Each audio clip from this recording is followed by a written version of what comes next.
Hey guys, what's up? Today we're doing a tutorial on optimal OBS settings for streaming and recording. So once you have your OBS loaded up, um, you want to go into settings. And if you guys don't know how to create a scene, you just right click on where it says scenes and you just click add. And then in sources you can make it a game capture or display capture. So right now I'm using a display capture. And then I have also like my uh, what are these called? Widgets for Twitch, and I have just game capture. So yeah, um, let's go into settings, and in general, you can mess around with whatever you want here. So I suggest theme dark because it's the nicest and nice for like late night and stuff. It doesn't really hurt your eyes. Output, you just want to keep everything, but you can like automatically record while streaming, which is so you can post the video after, things like that.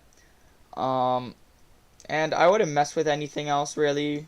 Studio mode, you can fuck with that. Projectors, um, you can also mess with that. But let's go into stream. So you have your stream key, right? I'm not gonna show mine, but um, you can also show your server. So for example, you can show like where you're from. So for example, let's just say I'm from Chicago, I can click Chicago, or I'm from Phoenix, I can click Phoenix, or Toronto, for example. So that's that, right? And you just have to go to your service that you're using. So I'm using Twitch, but you can use anything else. And yeah, that's that. For output for streaming, I suggest using the encoder if you have it NVENC, because I think that's an NVIDIA output. So it's going to be pulling from your graphics card, which means that if you have a better graphics card, it's also going to be better performance. Obviously, you want to run 1920 by 1080 quality. And then here, for rate control, I suggest a VBR. For bitrate, I think the default's 40,000. And with a stronger PC, I suggest 60,000, or you can turn it up higher. It just depends on your preference. The keyframe interval, for streaming, this is like the gap between the video and the stream. So I'd say that 2 seconds is good because anything less might stress out your Wi-Fi a bit too much. So I feel like that's the best, to keep it at 2 seconds. Preset, this all depends on your computer, but I suggest high quality and profile high. For level, I just keep it at auto. I don't really mess with that. And then you can add your GPU in here, how many GPUs you're running on. So that's that. And you can run B frames, which I just keep it at 2. For recording, you want to just run this type standard. I can't change this because I'm recording, but your recording path, if you have your system on an M.2 drive, which is like your C drive, and you have a hard drive or another SSD, I suggest you put it on the one with more space, or wherever you want to put it by clicking browse, and just, if you don't have a folder to put it in, just make a new one. So I just made videos OBS. Recording format's very important, because then it might mess up your YouTube, and you're gonna have to go through a whole bunch of stuff, ruin the quality while rendering and stuff. So I suggest MP4. Same with the encoder again, from the graphics card, and then obviously run 1920 by 1080. Depends on your monitor resolution, and the highest resolution you can run. You can probably do 4K if you have a good graphics card, but it might be a bit laggy if that's not what you're recording on. And then here, rate control VBR. For recording, I'd suggest 40,000, although you can turn it up as high as you want. I might go to 60,000 soon. Keyframe interval, this one doesn't really matter. I just keep it at default.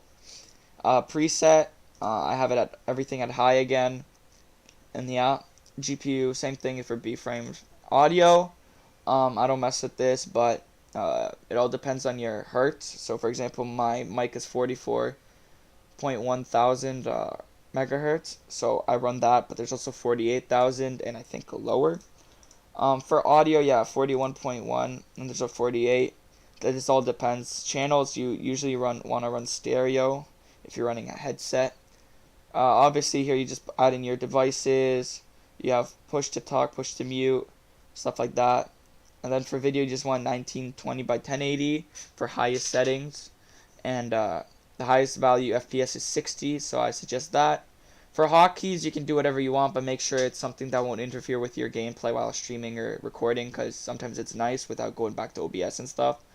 So I suggest that.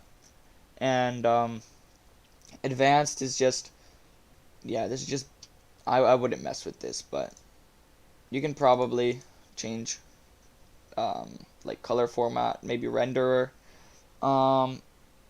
Make sure your network's strong enough to like for streaming, yo. And yeah, those are the settings I would do. And at the end of it, make sure to click apply. And let's just say no. And then for here, you can also check studio mode, which also shows you how your thing looks like. For example, your gameplay before you start streaming, you know, so you actually see it.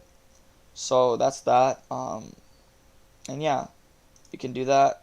I think you can also, yeah, you can fade it out. You can cut.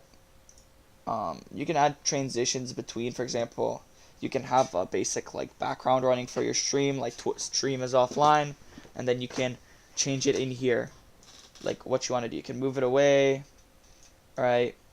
You can hide it with something, you know. This is where you can add your widgets as well in studio mode. So yeah, that's that.